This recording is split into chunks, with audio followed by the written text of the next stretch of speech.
Asuntolainan korko, se koostuu kahdesta eri osasta. Puhutaan marginaalista ja sitten Euriborista.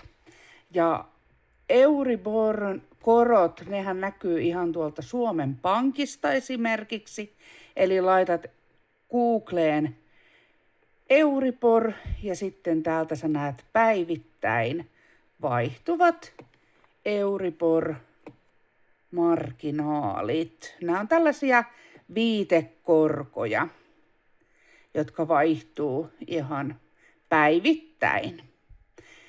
Kun sä haet asuntolainaa, sun on mahdollista valita joko 1 viikon, 1 kuukauden, 3 kuukauden, 6 tai 12 kuukauden Euriboria. Ja käytännössä se tarkoittaa sitä, että sinä päivänä, kun sä saat lainan pankkitilillesi, leikitään nyt vaikka, että se oli 15. päivä 10. Eli tollon.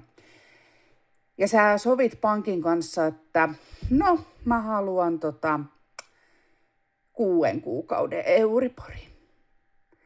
Niin silloin se on 2,103. Tai jos sä sanot, että hei mä haluankin 12 kuukauden Euriborin, niin silloin se on 2,163. Mutta niin kuin huomaat, joka päivä se vaihtuu. Eli jos sä kysyt pankilta kuukausi etukäteen, että mikä mun Euribor tulee olemaan, niin ne ei pysty sanomaan muuta kuin viitteitä, koska tosiaan ennustaminen on vaikeaa ja niin kuin huomaat, että täällä ne vaihtelee.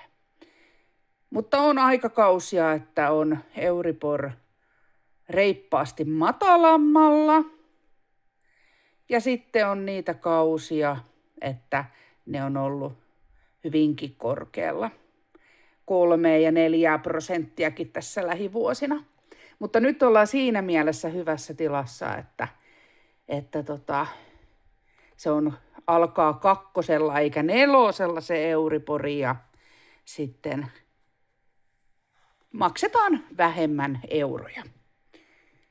Eli jos ajatellaan, että tämä on nyt semmoinen vaihtuva yleisin viitekorko, se tarkoittaa tämä Euribor sitä, että se on euroalueen rahamarkkinan viitekorko. Ja tämähän määräytyy ihan sen mukaan, että millä korolla suuret euroalueen pankit voi saada euromääräistä rahoitusta ilman vakuuksia. Tämä voi kuulostaa vähän vaikealta, mutta sun ei tarvitse näistä nyt sen enempää ymmärtää. Ymmärrä vaan se, että on olemassa tämmöinen Euribor-korko, josta paljon puhutaan, jota sun pitää maksaa. Tämä on hyvin yleinen pankeilla, varsinkin Suomessa.